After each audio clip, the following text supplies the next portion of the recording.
Hey everybody, it's Dawn with K&D Shenanigans. I'm coming to you from the Celebrity Reflection on August 21st of 2025. And I just wanted to talk about some contrasting between this cruise and some other cruises that I've been on. We've done 2 Carnival cruises. I think we've done 7 or 8 NCL cruises and 1 Holland America. And this is our first celebrity cruise. This particular cruise I booked for myself and my 2 grown daughters and also my mom. And it's been amazing so far. We've absolutely loved it. I do want to preface, I typically cruise with NCL, and they have the free at sea. It's now the more at sea, and that comes with the Wi-Fi, the drinks, the specialty dining. So with this one, I was a little bit nervous of being different. Is the bare bones cruising. I didn't add any Wi-Fi. I didn't add any drink packages. I didn't add any specialty dining. But I have to tell you, for the food, it's been fantastic. I haven't missed any of the specialty dining at all. It's just like on Holland. The main dining room food is excellent. So I feel really great about that. The buffet had wonderful options, just like on Holland. NCL's really well as well. But it is nice to have that little bit of elevated food in the specialty dining, but I don't feel that you're missing that on Celebrity or Holland. I feel like their main dining room is kind of on that level of NCL specialty dining. Drinks. Let's talk about drinks. I was a little bit nervous based on previous cruises. In the buffet, that did close during certain hours, and you're very limited. I think it was like water, iced tea, lemonade, and some drip coffee. But here at this buffet, the beverage station is open 24 hours, but you not only get those items, right, like the water, lemonade, tea, drip coffee, but they also had juices available the whole time. I think there was apple juice, orange juice. There was definitely fruit punch. I drank a lot of fruit punch. But there was also some strawberry guava, I think. So that was great. Entertainment. Let's talk about entertainment. The entertainment on Carnival was great. The reason we haven't went back to Carnival is the language was just a little too adult for us. We just really didn't care for that, which is how we got started on NCL. NCL's great entertainment. Celebrity, we went and saw Feel the Funk. It was phenomenal. Amazing vocals, great energy.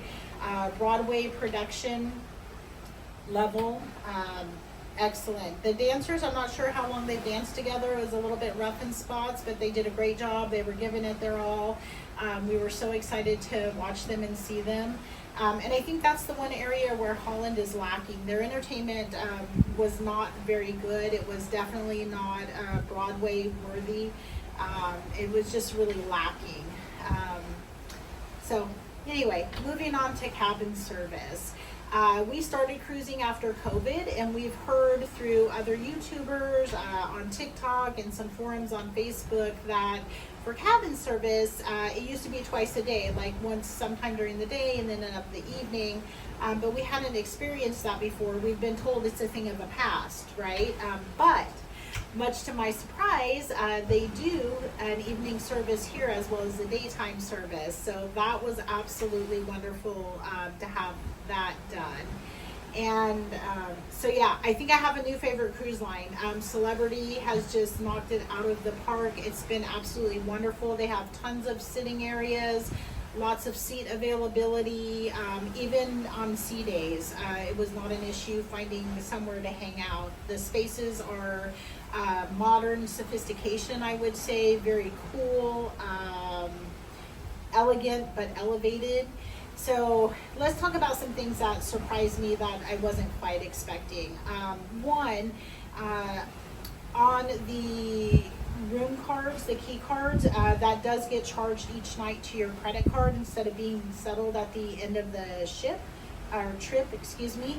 But I do want to back up right here and do say another thing that I did really like about Celebrity is when we were checking in, I think I mentioned my daughters are grown, of course my mom, but when they were checking in, they could link their own credit card to their key card, which took a lot of stress off of me because I was like, oh gosh, how am I going to keep track of who got what drink or what souvenir or what have you? So that made it very simple for accounting purposes that they could do that. And also, in the app, once we were on the ship, we could chat with each other in the app at no additional cost. And the NCL does charge, I think it's like $9.95 the last time we cruised per person to be able to chat in the app. And it didn't even work that well. It was very finicky, and I've heard they even took that away. So I don't even know if that's an option on NCL anymore or not. Another thing is the clothesline in the shower. The shower here has two little knobs that stick out. I mean, you can hang a swimsuit. I don't really love it. I do like the clothesline that in the shower that NCL and Holland both had. I thought that was great. I think the other thing that kind of surprised me was a little bit of a disappointment. These chairs I'm sitting in right now, they're super comfortable. But if you look at the back, there's adjustments so they can lay further back. However, they really cannot because they've been zip tied. So this is the position, which is fine. They're super comfortable. It's a great position. It's just disappointing to look and go, oh, I could move it, but I can't. So yeah, like I said, I think I have a new favorite cruise line. Celebrity has been amazing. I love the style, the ambiance, the decor, the service, the food. It's been an amazing experience. So let me know what you guys think. Is there any differences or contrasts between Holland America and NCL and Celebrity that I missed? What's your favorite cruise line? So be sure and comment, and don't forget to like and subscribe. All right, until next time.